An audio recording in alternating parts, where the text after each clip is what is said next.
and welcome to my podcast, Stories by Vera V. Today I'm joined by a very special guest by the name of Sara Pettinger. And we'll be discussing what's it like being a track and field athlete at UC Berkeley. Interesting stories by interesting people. Stories by Vera V. So to start, would you like to introduce yourself? Yeah, I'm Sara Pettinger. I'm a track and field athlete at UC Berkeley. My main event is throws, so hammer, discus, shot put, and the weight throw is what I do. And I'm also studying integrative biology there. So yeah. Integrative biology? I didn't know that. Yeah. How'd you get into it? I got into it because I was super interested in like the sciences. So I basically want to go into like pre-med stuff. Uh-huh. And so for the path to pre-med, how does that work?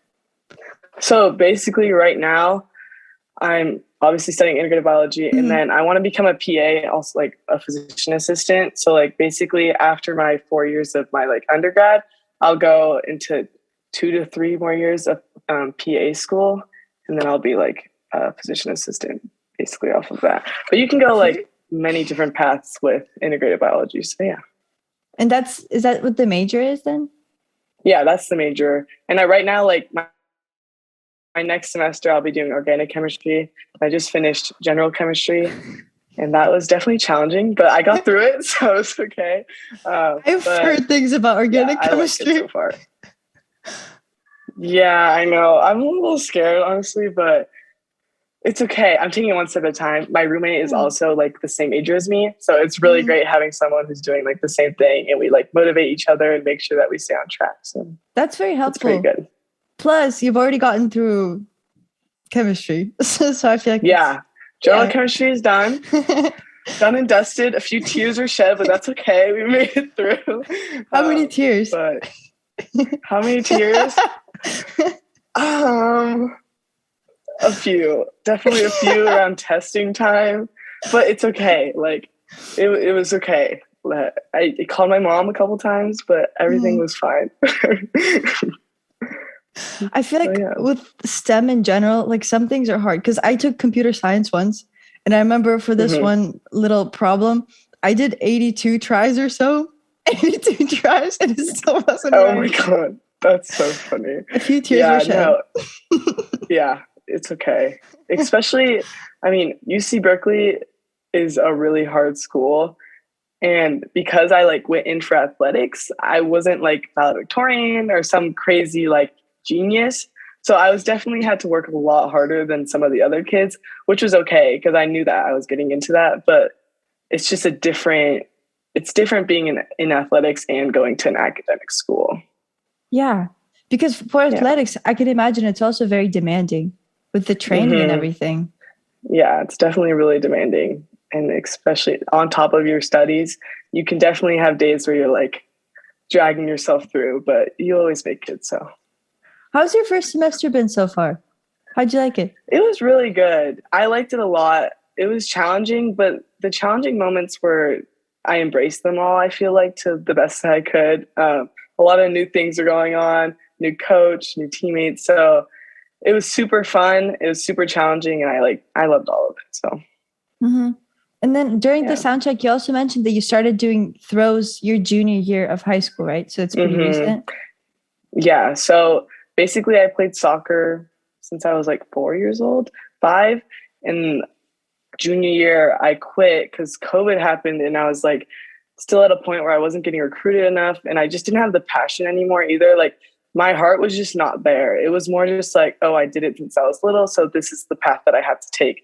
But in reality, like the second I like realized, oh, like throwing is a possibility, I can do this, I was like, why not? Like at this point I have nothing to lose. And I just went like full out. Like my training schedule was insane. I was training 6 days a week and lifting 4 days a week and doing like cardio 2 days a week.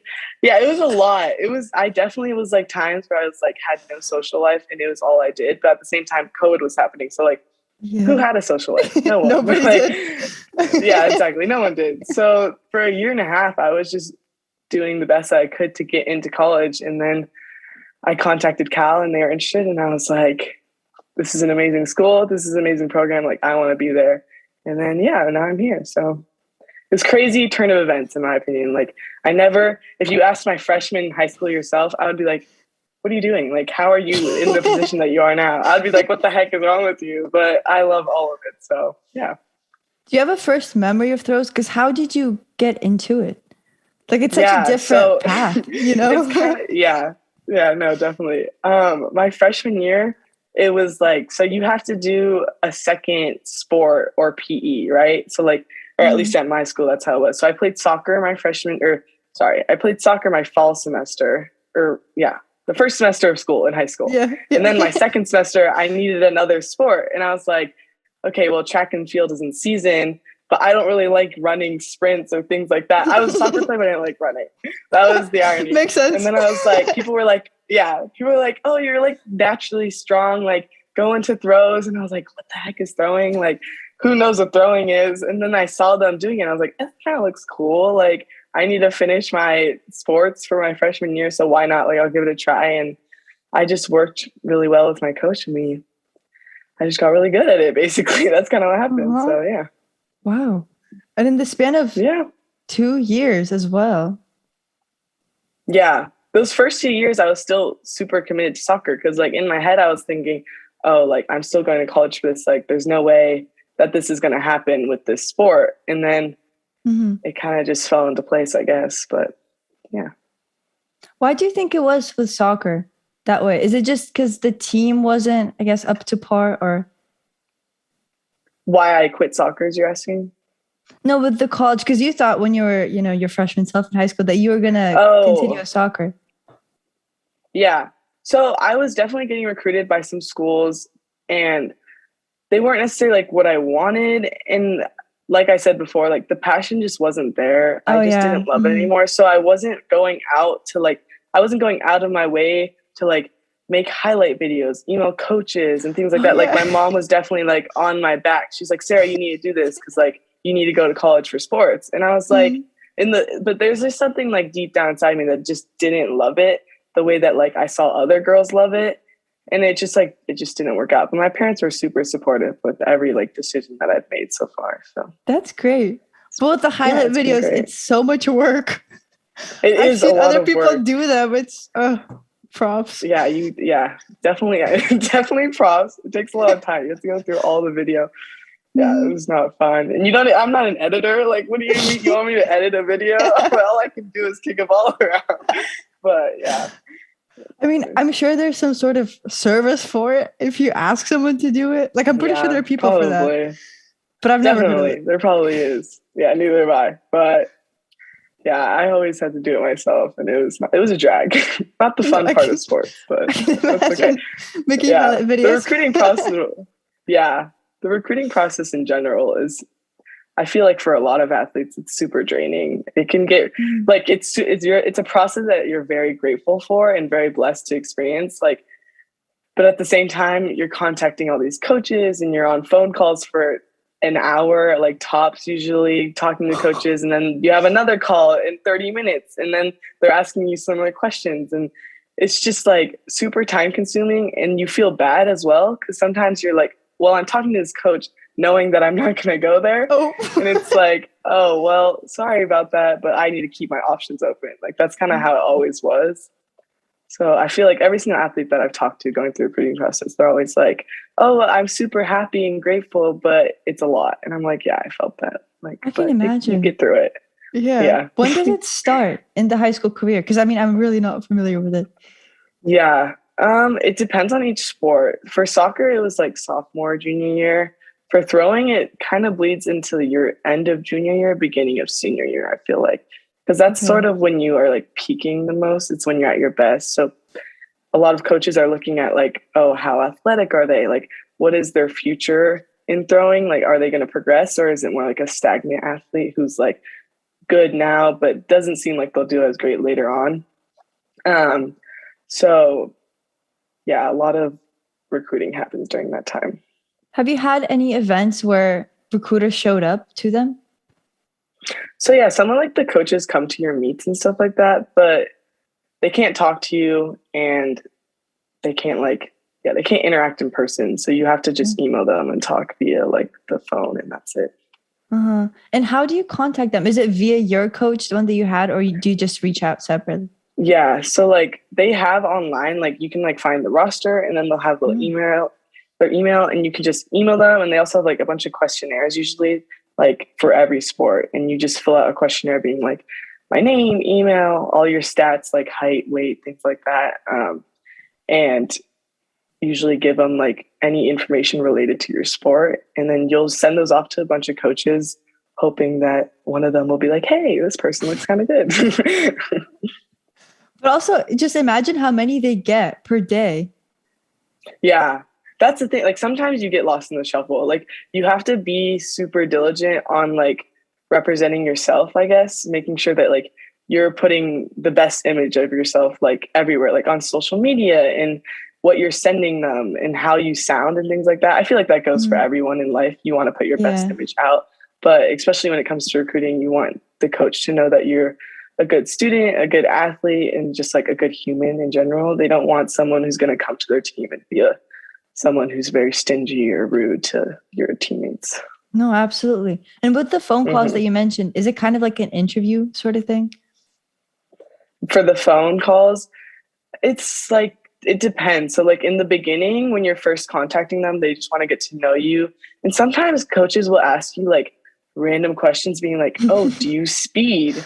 And I'm like, does my driving skills pertain to this? Like, I didn't realize. I had that happen to me and I was like, actually, Sarah, don't say that you speed too much, but don't say that you drive too slow because then you're just saying that you do. So I was like, I go the speed limit for the most part. I was like, but so some of them are really random talks and other times they like get straight to the point. They're like, here's how we work.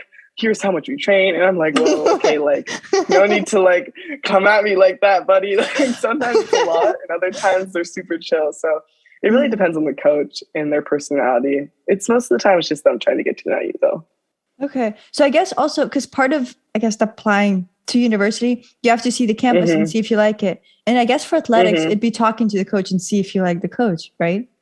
Yeah, definitely. So like, yeah, you want to get to know the coach and sometimes you can just tell that it's not going to be a good fit just the way that like it worked. That happened to me with throwing. Actually, a coach like told me, she's like, yeah, like I'm pretty like tough on my athletes and like I'm not going to be like lax at all. And I was like, I've had strict coaches and like personally I just don't work well with them. So I told her that and she's like, I respect that. Like, so sometimes you'll blend well with the coach and other times you won't, and you'll recognize that right away. And like, you'll just stop communicating pretty quickly.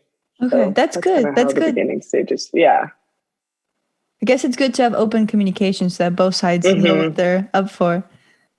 Yeah, definitely. Sometimes I feel bad for the coaches because like I said, you're keeping your options open, but you know that you're not going to go there. So then you like call them and you're like, hey, I know we've been talking, but I'm going to ghost you now. Like definitely don't ghost your coach. Don't do that. I know people, I have had definitely a lot of athletes that I know that are my friends and they're like, oh yeah, I just like stopped responding. And I'm like, that's so rude. Like tell them up front, be like, I'm sorry, but I'm not going to your school. So that's how that works. I feel like they have plenty of experience with that though by this point. Yeah, definitely. They probably do, but just part of the job. Being ghosted every day. Sadly. A little emotional toll. Does it hurt? Yeah. And with the recruitment, since for soccer it starts earlier than it does for throws, how long does it take? Like I know it's up to the end, but how long until athletes get committed? Do you know? Does that make sense? Yeah, sort of. Like, so you're saying like when athletes commit and sign, or like, so like you verbally commit and then you like sign a paper being like, yeah, I want to know all about that because I've heard of it. Okay, so like, yeah, of course. So when I committed, I was a junior. Yeah, a junior, like middle of my junior year, I think. And I just called and I was like, hey, like I'm gonna commit here. Love the program, love this, and that was that. And then they're like, okay, now that you committed, like email the head coach and email me being like, okay, I committed, and we like will send you the paper on the signing day. So there's a specific day. So sometimes I feel like on Instagram you'll see like an overload of athletes being like, oh, I committed, I signed here, right? Yeah. So yeah, so there's this thing called the NLI, I'm pretty sure, or NIL, or it's like the National Letters of Intention Day, something like that. And that's basically when all the athletes will sign, and they'll have like a couple of days in the year. And that's like basically when you are allowed to sign the paper, basically stating, I'm going to your school and I can't transfer or talk to other coaches anymore. It's sort of like what the paper is saying. It also like specifies how much money you get as an athlete, depending on how much of a scholarship you're getting and things like that. And yeah, so that's sort of how that paper and the day goes. Okay. For that signing day. That's so exciting how it's the same day for everybody, because then everybody just celebrates it together. Yeah, it is really exciting. Especially like a lot of like the pictures that you see online of like people signing the paper is fake, because it's actually like an electronic signature. Yeah, so you've been lied to. I know. Because I went to do it and I was like, what is this blank piece of paper in front of me? But you really just sign a piece, like you do an electronic signature and then that's it. I'm it's not as exciting as it look on pictures. I know. Because everybody they look so happy in that. I thought it was all real. Yeah, it's a lie. I know. So they actually have just a blank piece of paper, or is it like made up? Like I had a blank piece of paper. Sometimes people just print it out and like fake sign it and then just like toss it basically, because that's not the real signature. I mean, that's a little better still, because you're printing it. Yeah, effort. I guess. Yeah. It's funny. Yeah, better than just pulling out a blank one. Just drawing a line. Yeah, that was me. I literally was drawing squiggly lines as people were taking pictures. I was like, this is so great. Cheese. I was like, smile for the camera. Oh my gosh. But do you have that moment captured when you were electronically signing it? Or is that not like that big of a no, I don't. It was never a good deal. I literally went to my mom and I was like, hey mom, like, I'm gonna sign. And she's like, okay. I was like, cool. So it wasn't as like, the moment wasn't as built up, but that's okay. It was great either way. Okay, makes sense. And that was, you said, middle of your junior year? Somewhere around that time, I'm pretty sure. Well, or like when I actually signed or when I verbally committed is what you're asking. Yeah, what's the time difference between those? So for me, it was about a few months, I'm pretty sure. I signed at the beginning of my senior year, actually, is what I did. Okay. Or sometime around then. It was either the end of my junior year or beginning of my senior year. It's all jumbled because COVID year was weird. So I like literally don't remember anything. I was just a robot functioning that was just like, okay, I go lift weights and I go throw things. I literally was like, I functioned off what my training schedule was. So it was definitely, I don't remember a lot, honestly. But you went through the motions, you were there. I did it. I verbally committed. Yeah, verbally committed junior year, signed either end or beginning of senior year. Verbal commitments, what do they entail? Is it just like, how does that? Just you saying, you're literally just like, hey, I'm going to come to your school. And then they're like, oh, that's great. And that's it. But you can either email them, call, text. It's not that deep, I would say. Not that deep. Not that deep. It's just you saying that you're going to go to a school. That's all. But then also, if you have just a verbal commitment, you can technically, I guess, like violate it, right? Because it's not official. Yeah, the verbal commitment. Yeah, exactly. Like not until you like sign that paper is it you saying like, yeah, I could technically be like, oh, I'm verbally committing, and then just like turn around and be like, hey, that's a nice school too.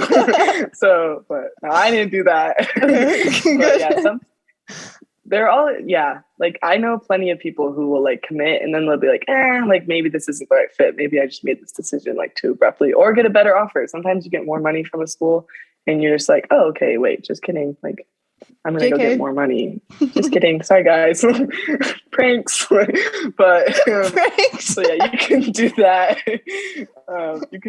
It kind of like I feel like a lot of people ever since they were like starting in the like college process, we're told like, oh, don't do that because it makes you like, kind of look a little like, it makes you look bad. You're committing and then you're decommitting. Really like, so people don't want to see you doing that. It's just like trust issues, I guess. But so you don't want to do that. But people do it. You're allowed to.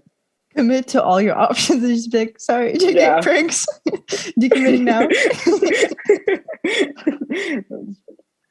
Imagine actually in the email, JK, sorry.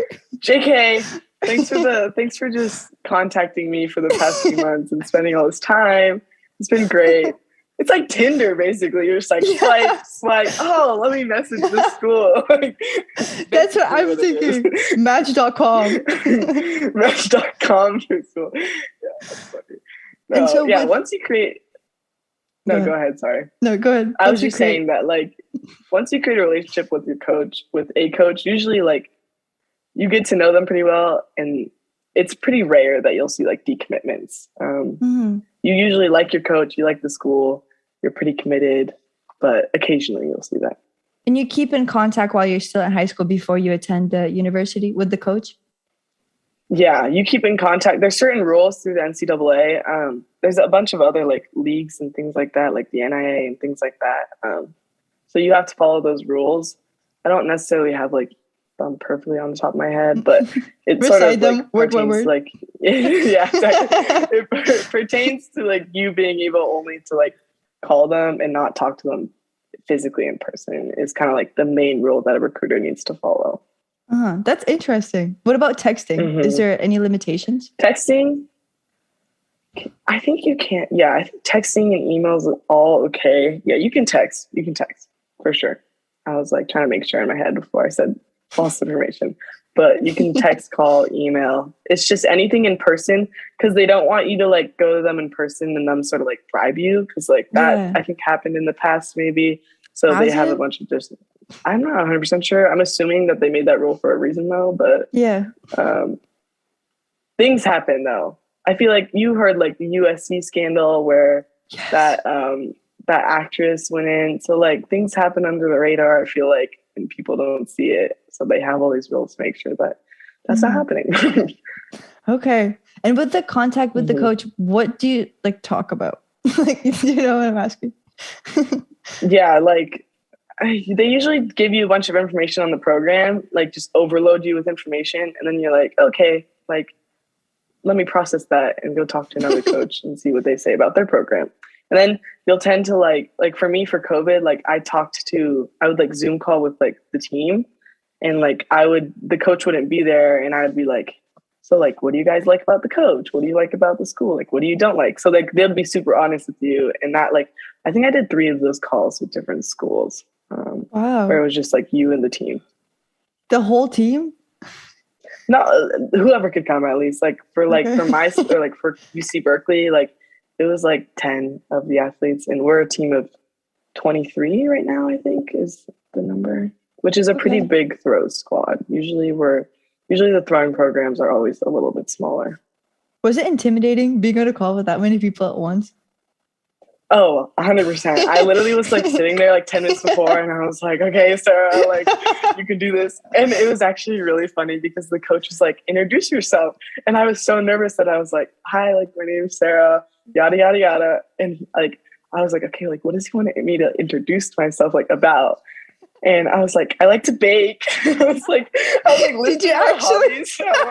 Yes, I'm being so dead serious.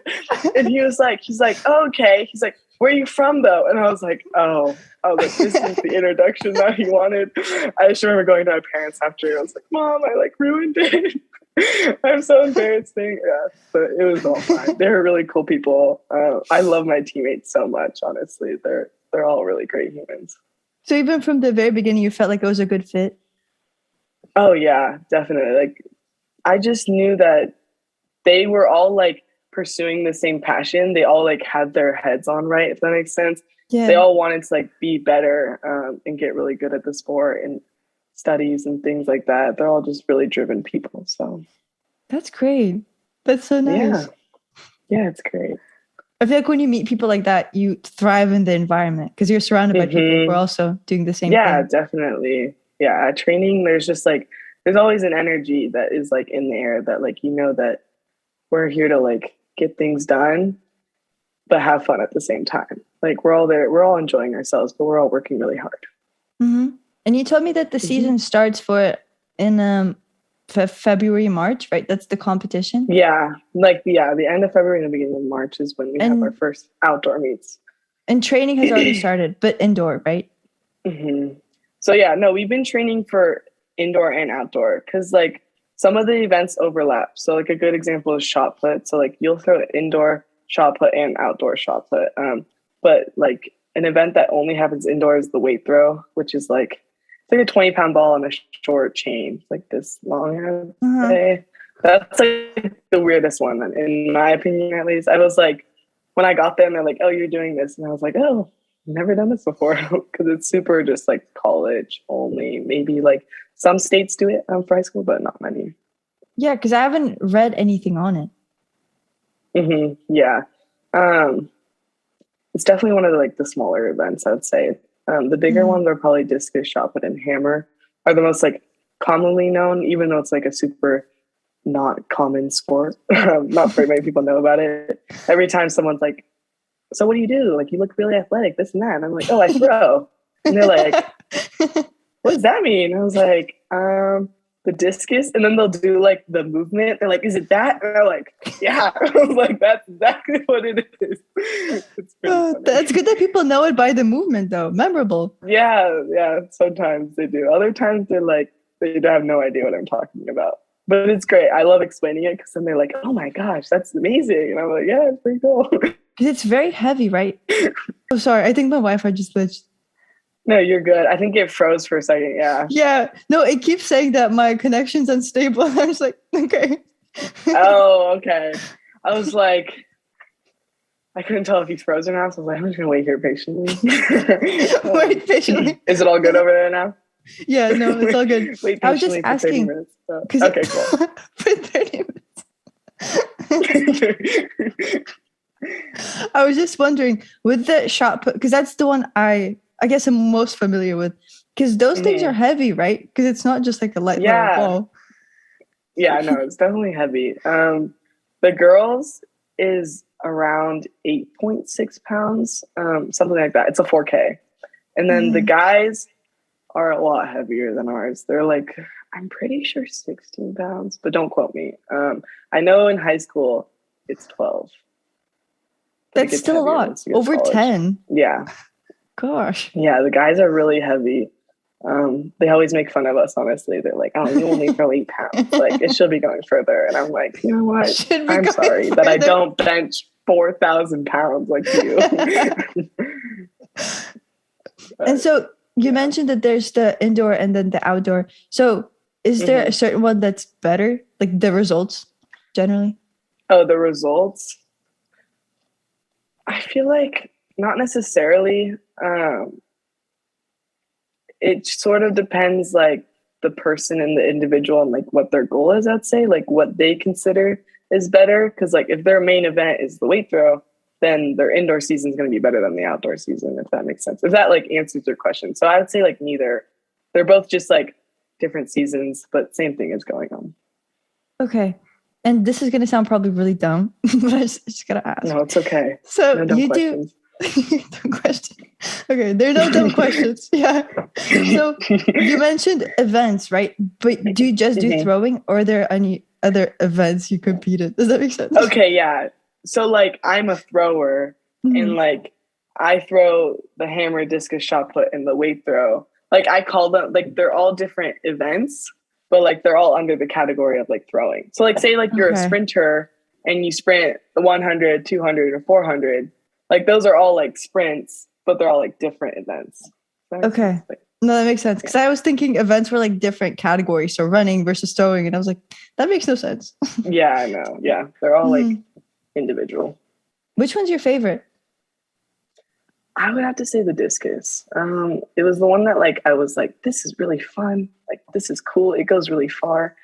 And then like once I started like working on a bunch of like different technical stuff, it starts to get like addicting. I don't even know how to explain it. Like you like once you see that you're getting results and you just want it to go further and further and further. And it's like you see this progress. Like I'll watch old videos and I'm like, oh my goodness, like I've improved so much that it's just like, oh, I want to keep improving. That's like it's like a really good feeling, especially when it's going well. When it's not, it's like, yeah. But when it's going well, you love the sport. So discus is definitely my favorite.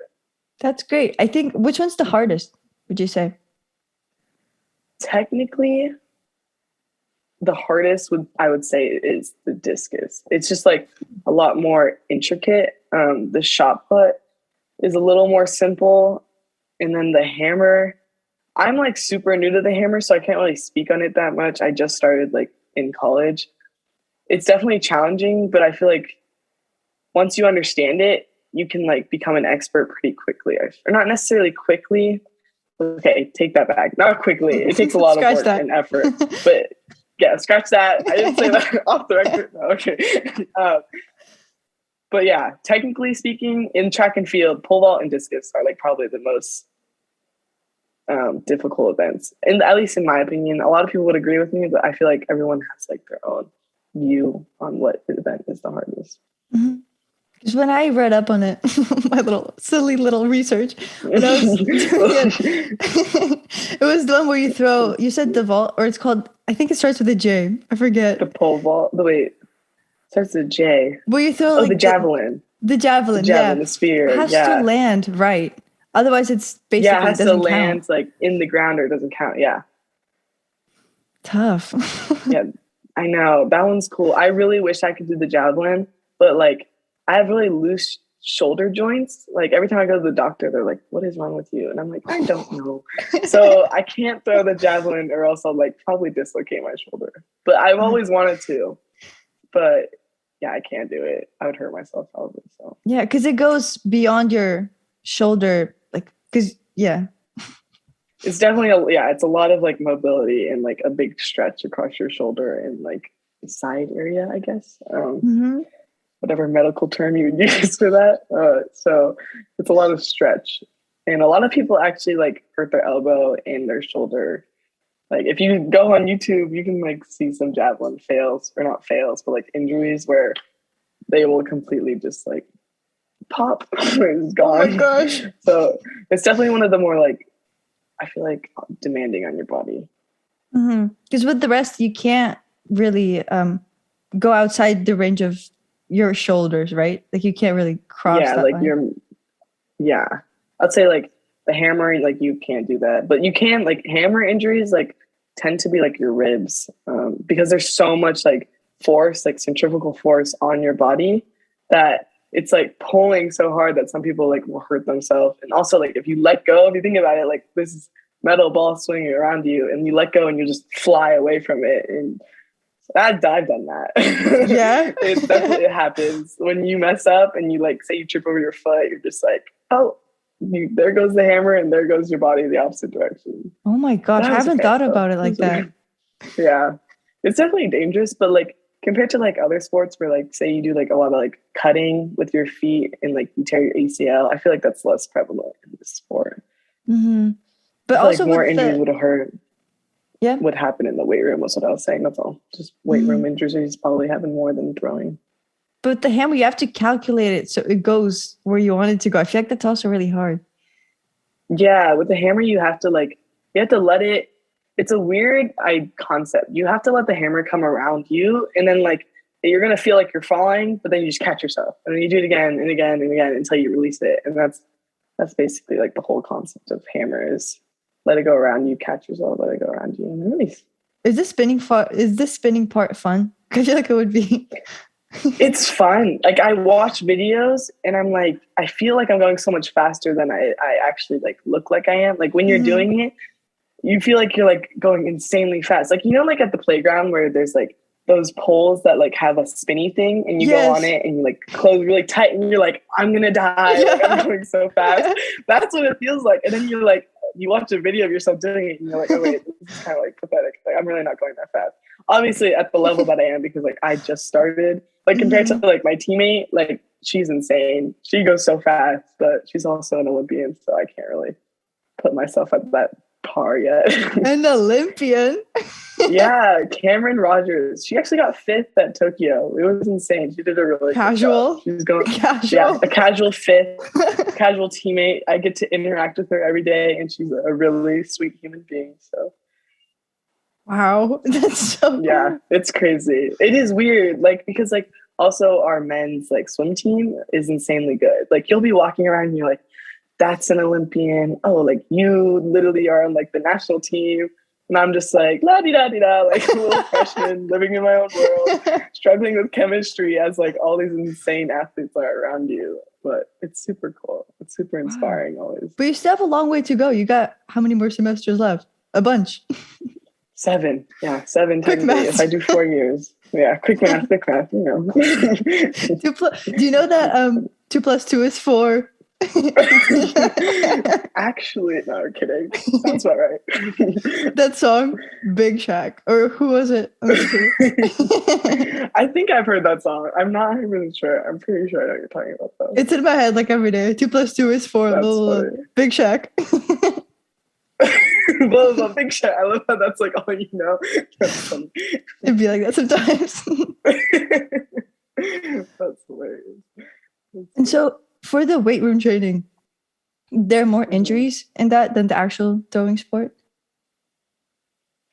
I mean, if you're doing it wrong, like, yeah, but personally, I haven't had any big injuries from like lifting. Maybe just like sometimes I like put the weight down and I'll actually like hit my toe, but usually, and then I'll have like a bruised toe for a while. But other than that, I haven't really had anything bad happen to me. A couple bruises, things like that, but not that anything has happened to me or that I've seen happen to other people. But it definitely does happen, especially like little like mistakes, I would say, that some people do. Mm-hmm.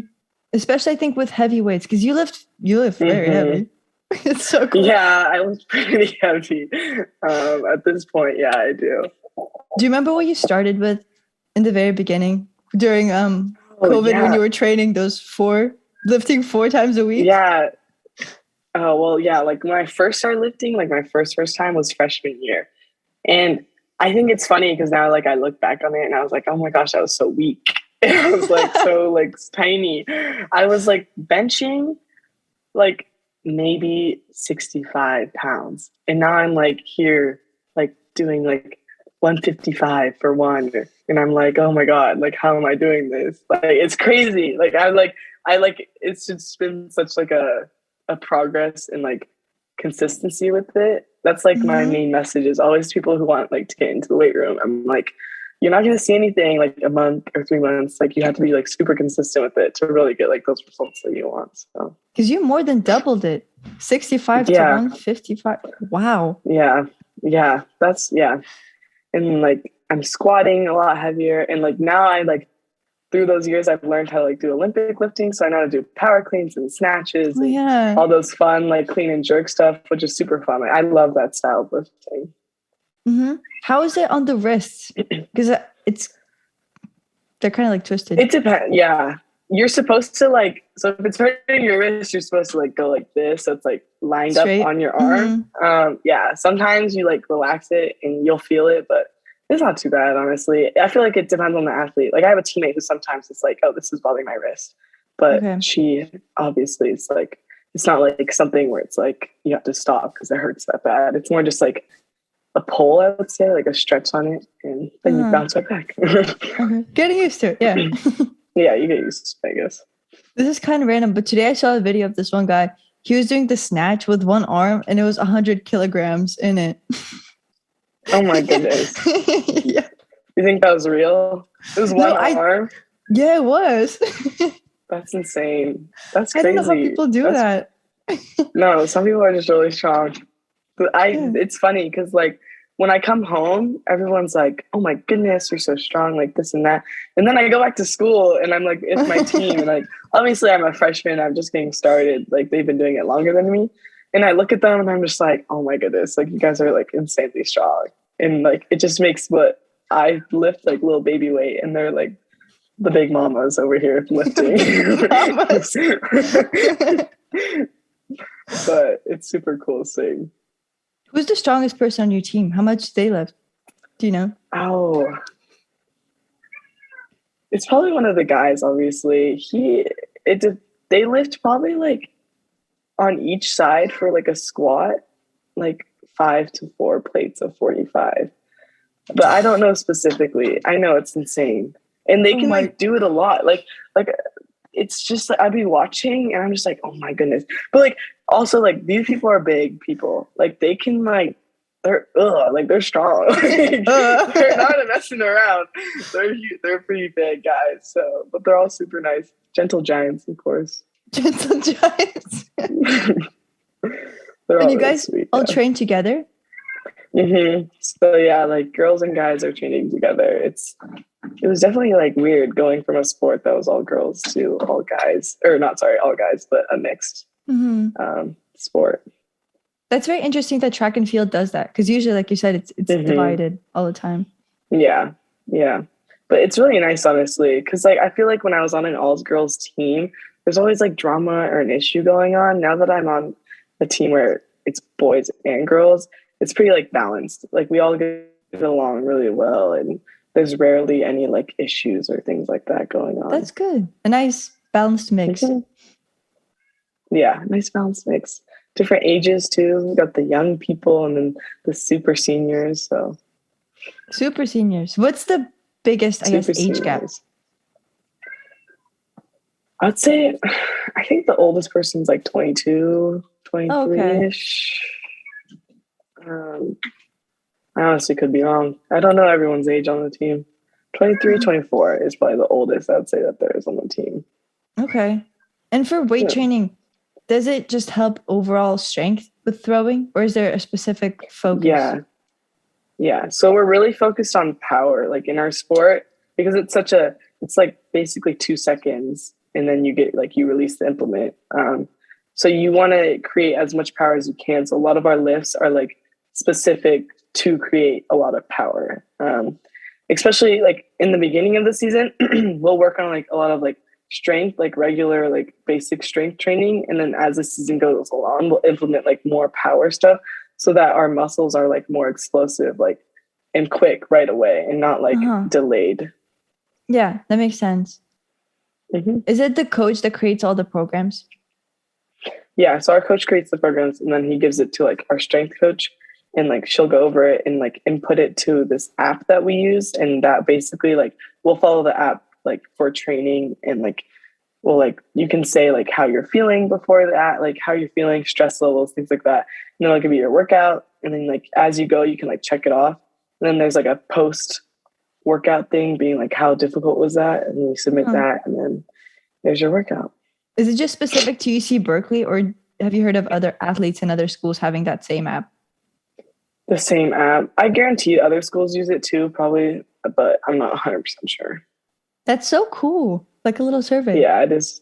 It is nice. It's cool. Survey checklist. Survey checklist. Yeah, it's convenient, especially because like I have the app on my phone, and then we also like have like iPads at school that like we'll use in groups with the app. But like when I come home, like over winter break, basically, like I was able to still get my workouts and things like that. And you still have to train 4 times a week during winter break?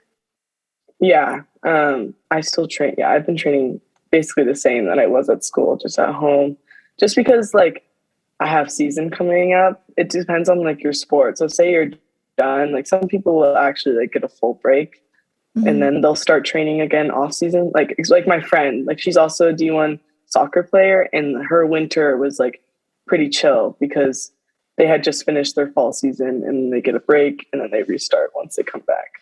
Okay. So it depends on the sport. Yeah. Okay. And I also wanted to ask regarding divisions, is the whole team like one division, or is it specific to each person? What do you mean like by division? The like D1 or D3, is it the whole team classified as one, or is it specific to each person? Yeah, that's the whole team. Okay. It's the whole school. Like the whole school is like a Division 1 school. So we're like our school is Division 1 Pac-12. NCAA is like what we're like categorized in. So like say you went to like Alabama, you would be like, I think they're Big 10. Don't quote me on that. People are gonna get mad at me for getting that wrong. And they'll be like Division 1, and then there's like other schools are Division 2, depending on like how good their programs are. And the Pac-12, what is that part? So the Pac-12 is just like, it's just a group of different schools. So like USC, Cal is in it. Oregon University is in the Pac-12. Arizona State and Arizona University are all in it. So it's just like a group of schools, and they all compete against each other, and that's like our league. So if you're a Pac-12 champion, like you beat all the other schools basically. Wow.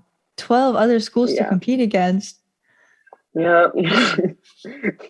That's fun, but also must be a little bit. Yeah. a little nerve-wracking, a little bit of pressure.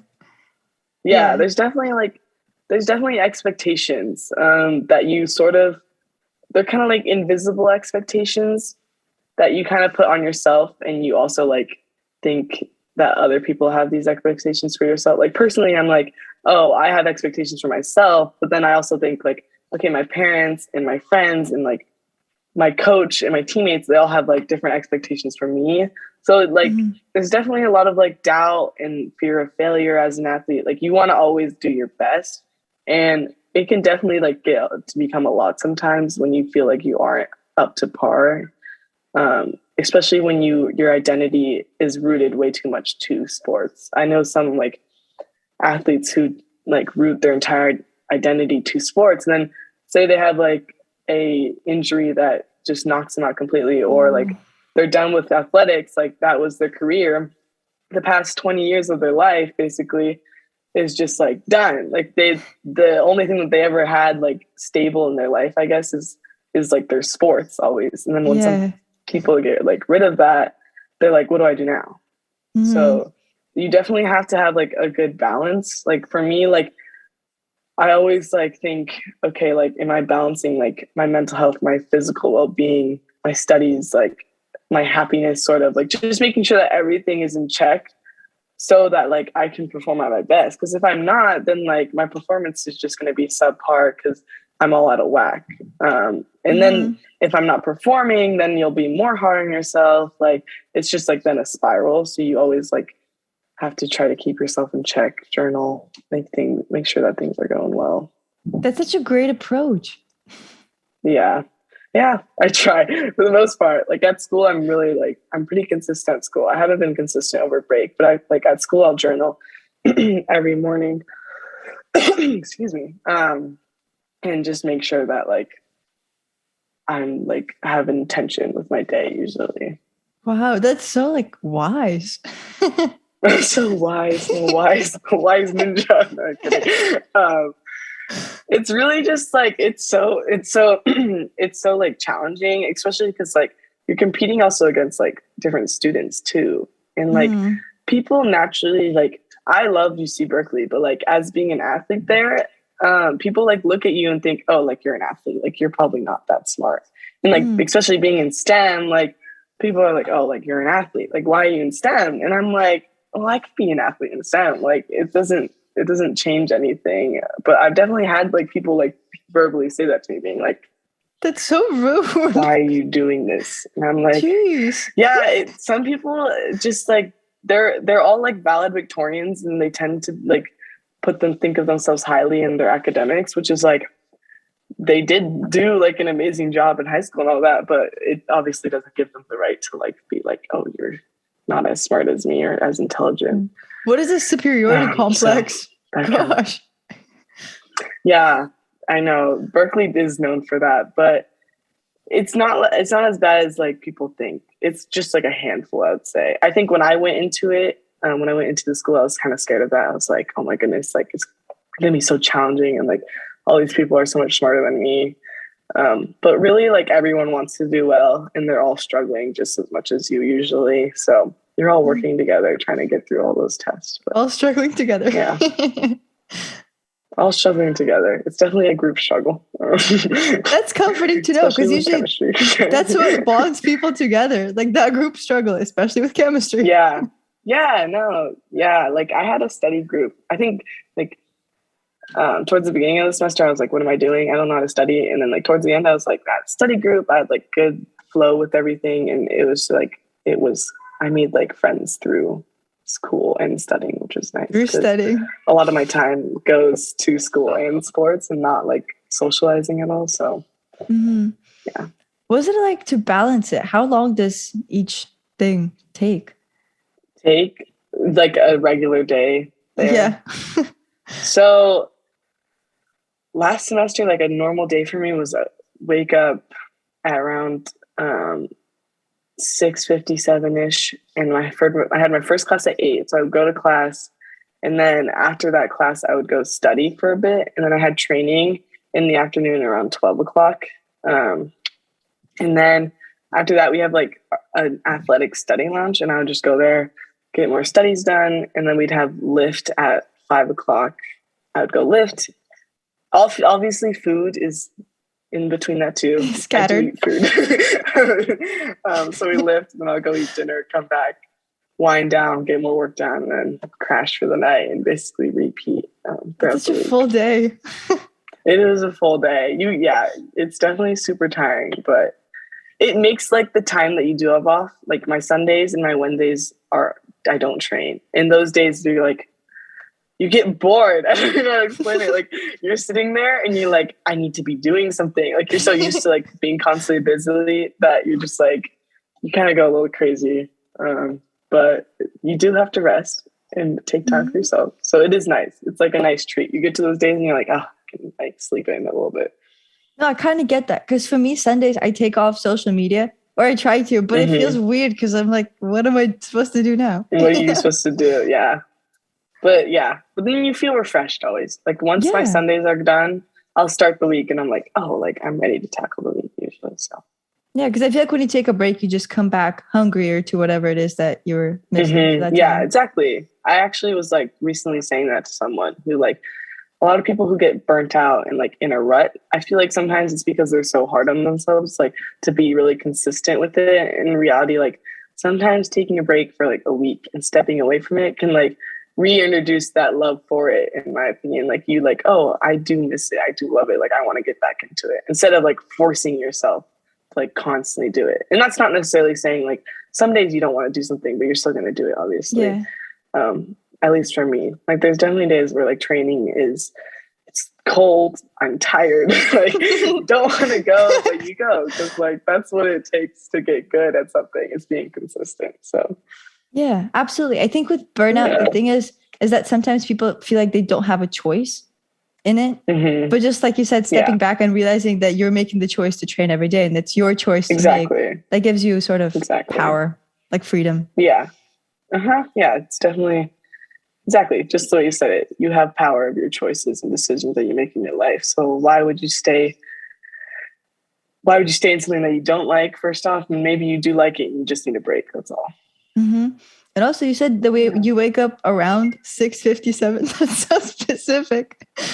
Yeah, my days are super like to the T when I'm in school. Like everything is like every minute counts is what like basically all that I'm trying to say. Everything has a schedule, especially when you're an athlete. I feel like a lot of like regular students don't really understand how like to the T our schedules are. Like we're always like, oh well, I have to be here at this exact time, else I'm like late, or else I'm like this. And then the time that you do have to study, like you can't be one to procrastinate or else you'll get behind. Like a lot of my work done, I get usually like my work done like a week in advance. And sometimes I'll like talk to other students and they're like, oh, like I still haven't started. And I'm like, how do you have time to do that? And I'm like, oh wait, they don't spend 4 to 5 hours a day doing a sport. So I guess they do have time. Oh wait. Oh wait. Yeah. But I'm happy with being an athlete. Like sometimes I'm like, oh, it would be easier being a student, but at the same time, like the lessons and the challenges that like I'm going to go through and learn, I guess, is like so much more rewarding than just free time. Oh, definitely. And I feel like also it takes you to a whole new level because based on what you described, it's such a busy schedule that you really live every single second of it. Yeah, definitely. And you just appreciate a lot of like things more. Like you take less for granted, I feel like the friendships that you make and like how close you get to those like your teammates and things like that. You just appreciate everything a lot. And also with sleep, because as an athlete, you have to get like a full night. Yeah, I sleep.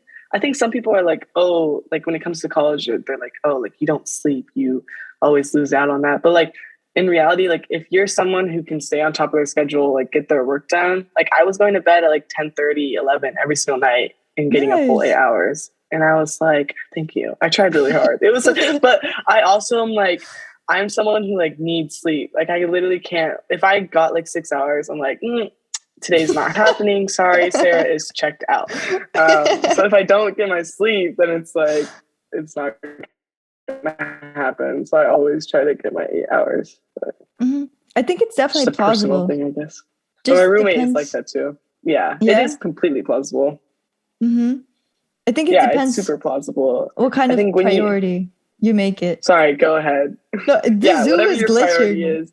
I feel like, no, I'm sorry. When sometimes like I feel like on TikTok, I'll see like videos being like, I'm on 10 coffees running on 2 hours Oh of my sleep. gosh. Like you see all these videos and I'm like, in reality, it's not like, I feel like they try to make college seem like it's like death.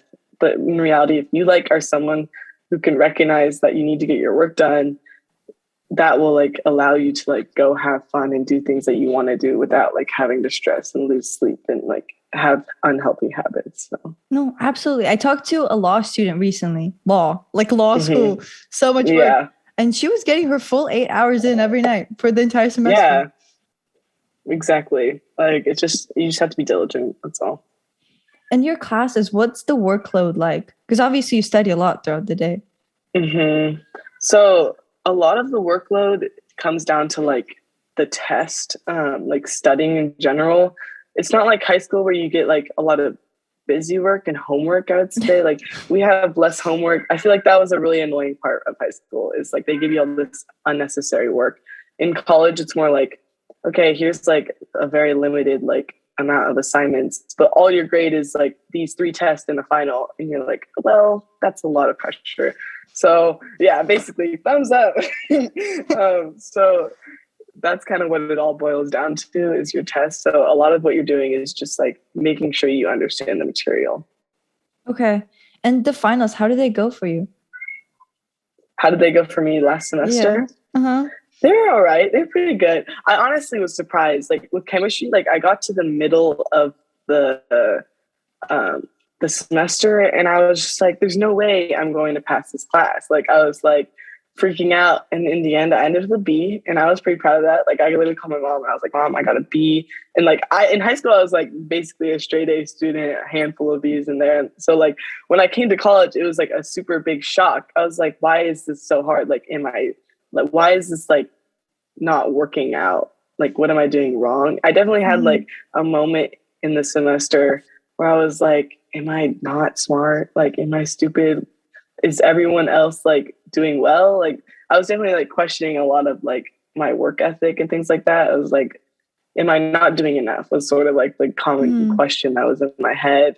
And I would remember talking to my advisor, and he was like, UC Berkeley is really hard. Like they do this on purpose. I was like, On purpose. he's like, you're doing great. I was like, you're gonna do fine. And then I got to the end of the like class, and like, you just had to work really hard. And I got the grade that I didn't even expect. I thought that I was just gonna pass, but I got a B. So Plus, all I my think a finals went B, pretty well. a B in chemistry is like an A plus in the real world. You know what I Yeah, mean? I know. Seriously, that's what it felt like. I literally was so excited. I was like ecstatic.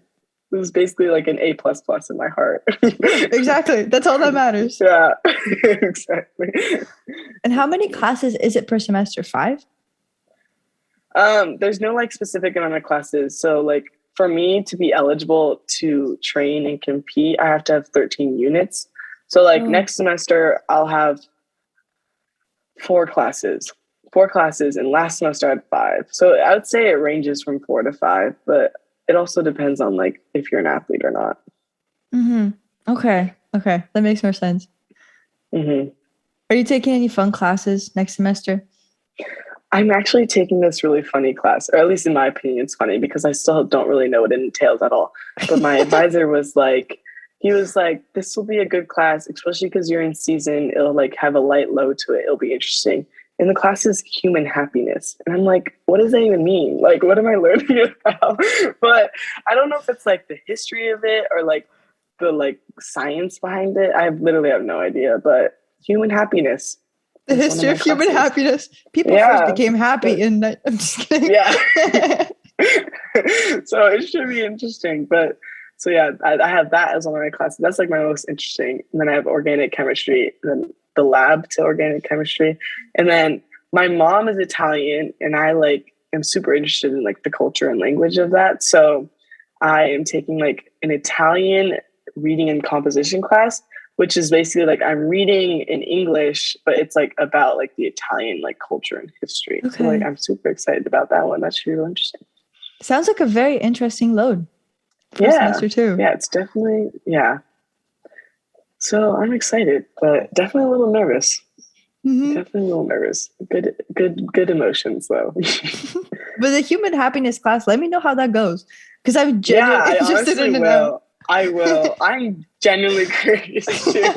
I'll let you know. Once I get like halfway through, I'll be like, Vera, this is what's going on. Like this is what it's about. This is the history of human happiness. Yeah. That's funny. Okay. I feel like this is a good note to end our conversation. Yeah, of course. This has been so great. Thank you so much for coming. Awesome. Of course. Doing your first podcast. Every second of it. Yes, my first podcast. Round of applause. I feel like I need like the little emojis around me that are like clapping. They're just like a confetti. Where do they do that? Is it in reality shows? Because that sounds so familiar where they have the emojis. Where is that? Canvas. They do it in Canvas. Like, you know, did you ever use Canvas? Yes. You submit it and it's like, phew. Yes, okay. Like, wow. Okay. My 20 hours spent on this assignment and I get confetti. Yeah, they have the little party pop up. Yes. That's so funny. That's very cute. Any final words? Yeah. Any final words? Go be great. Go shoot for the stars, people. That's all I have to say is give your best effort in what you love. I love that. Yeah, of course. It was super great talking to you. This has been really interesting. I loved it. Thank you for sharing your wisdom. Yeah, of course. My wisdom. That's so funny. All right. Thank you so much. Enjoy the rest of your night, Vera.